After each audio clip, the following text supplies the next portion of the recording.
Eto na po. This is the Real Talk 101, episode 153. No? This is the 6th episode sa araw na ito. At tignan natin ko ano yung may dadagdag, no? Na message ng card para sa atin.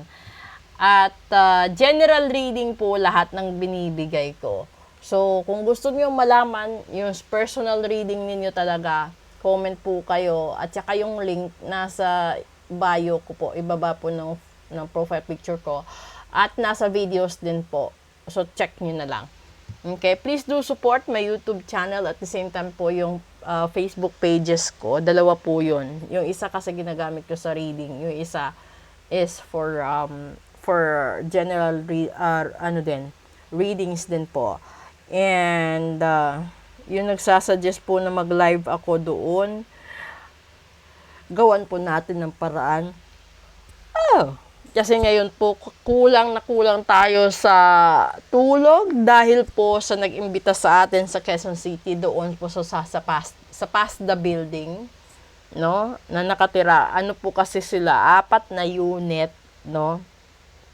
They invited me to go there and I spent a week and then extended 2 days kasi may mga suki ako na nag-book din ng reading bago ako bumalik dito. So, eto na po.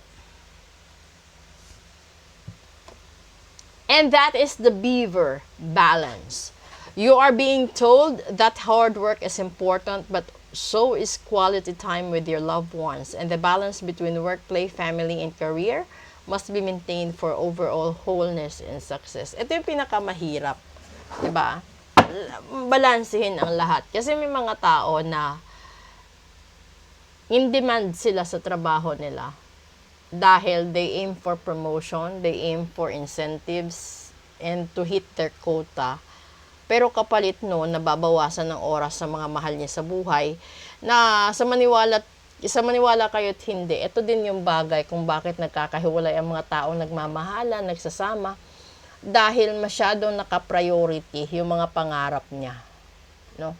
Kung ikaw yung tipo ng tao na hindi ka pa handa mag-settle down dahil gusto mo pang maabot ang mga pangarap mo, then huwag ka muna mag-settle down kasi hindi rin yun magiging masaya at hindi rin ka kontento dahil gusto mo pa palang abutin yung sarili mong goal sa buhay. And then, pakiramdam ng tao, magiging hadlang siya sa pangarap mo kapag mananatili siya sa tabi mo. So, ganun yung ibang sitwasyon.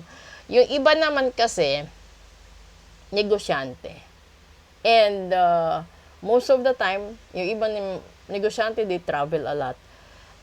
Yung iba naman, nag-aaral, pero hindi sa same province or country. Kasi yung iba, nakapasa sa scholarship. Yung iba may sponsors. Yung iba naman, pinapaaral ng relatives nila. So, kung saan yung relatives nila, dun din sila. Kasi yung iba pinapaaral, hindi siya libre, kundi they work for it. Ganun. So, ang dami kasing do's and don'ts. Ito yung pinakamahirap, balansehin ang lahat. Lalong-lalo na kung ikaw yung tipo ng tao na hindi naman gaano kadami yung pera, hindi naman gaano kalaki yung span of connections mo to survive with your family and with your siblings and other people sa paligid mo. So, kung gusto mong malaman kung bakit hindi mo magawang balansehin ang lahat at bakit matagal ka nang nagtatyaga, matagal ka nang nag-iipon, bakit hindi pa rin magawa-gawa, baka may nagbarang sa'yo, kulam sa'yo, or baka nasumbalik sa'yo ang mga bagay na hindi mo natapos. Kasi may mga bagay din kasi na bumabalik sa'yo, yung mga bagay-bagay na dati alam mo na dapat tinapos mo pero hindi mo tinapos kaya bumalik sa'yo. Yun yung pinakamahirap doon. Yung masumbalikan ka ng mga pagkakataon. Lalong-lalo na kapag yung karma mo is galing sa taong tumulong sa'yo. Tapos pinabayaan mo, nabibingi-bingihan ka, nagbubulag-bulagan ka hanggang sa dumating sa punto na kinalimutan mo or binaliwala mo. Maaalala mo yung mga tao na yan kapag nabawasan ang blessings mo sa buhay, nabawasan ang mahal mo sa buhay, kapag nawala ang lahat sa'yo. Doon mo maaalala lahat yan. Kasi kalimitan ginagawa yan, real talk, nangyayari yan sa buhay ng tao. Kapag may mga bagay, no, or may mga taong naging bahagi ng struggle mo tungo sa tagumpay, and then nung nagtagumpay ka, real talk, yung iba nakalimutan mong balikan, yung iba nakalimutan mong pasalamatan, and yung iba nakalimutan mong ang tawag dito, lingunin sa lahat ng bagay. Kasi may mga tao kasi na hindi naman sila nanunumbat eh.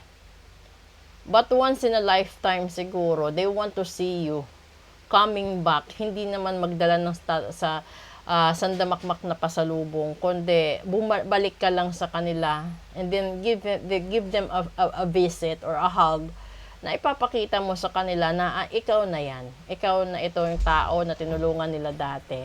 And then you never forget them. Yun yung dapat sana. And that's the real talk right there. So if you want to book for a full private reading, please leave a comment or send me an SMS. The phone link is on my bio. Check nyo na po yung other videos ko. Ando doon din po yung QR code. And that will route you to the other social media platforms. And you can also invite your friends. I will have live this coming Friday, the 24th, 8 in the evening. It's a free reading po via TikTok. And thank you doon po sa nag-invite sa akin sa Quezon City. Along the Pasta Building. And then, yung iba kasi from Pasong Tamo. So, doon na lang kami nag-meet up. And the rest, sa airport pa nga. Meron pa iba talagang humabol sa airport bago ako umuwi for private reading and etc. Thank you so much.